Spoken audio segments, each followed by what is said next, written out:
Estranghera, nandito na ako. Ingkong Hari. Tamang-tamang dating mo, mamaya na tayo mag-usap pagkatapos nito.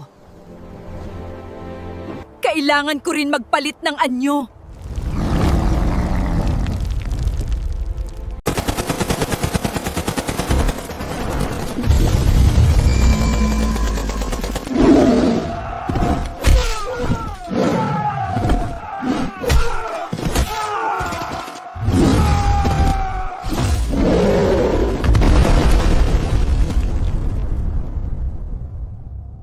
Napakahihina talaga ng mga tao. Mabuti pang tinalo nyo silang lahat.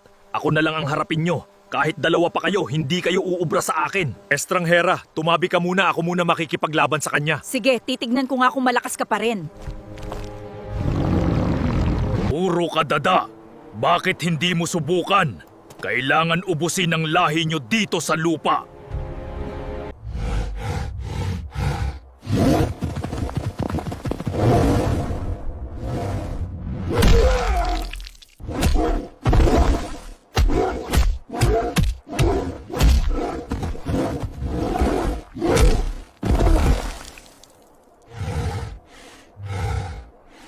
Mabuti pa sabihin mo kung nasaan ang pinaka-teritoryo nyo para kapalit ng iyong buhay.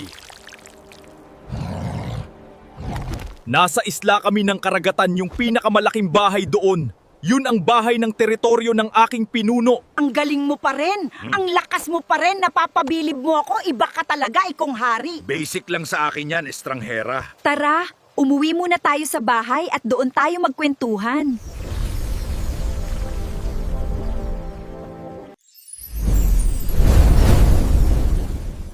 Grabe. Ang huling kita natin ay 150 taon na ang nakakalipas pero wala ka pa rin pagbabago, matipuno ng matipuno ka pa rin. Ganun ka pa rin naman, Estranghera. Napakalakas mo pa rin. Kung babalik ka sa paraiso, mababawasan ang iyong edad. Tara na at umuwi na tayo at magpabata. Nagbago lang ang aking itsura pero ang lakas, bilis at kapangyarihan ay lalong lumalakas, hindi nagbabago kahit na nasa edad 300 taon na tayo. Magaan yung tao ko. Nagpahaba nga ako ng balbas ngayon. Tingnan mo yung itsura ko kung nagbago ba ako o gwapo pa rin. Abay, matipunong matipuno at magandang lalaki ka pa rin talaga, Ingkong Hari. Manang-mana sa'yo si Haring Liwanag. Maiba-iba tayo. Alam mo ba na napakaraming asong lobo na may pakpak na naghahasik ng lagim ngayon dito sa lupa? Kailangan natin silang ubusin at pabalikin sa kanilang lugar.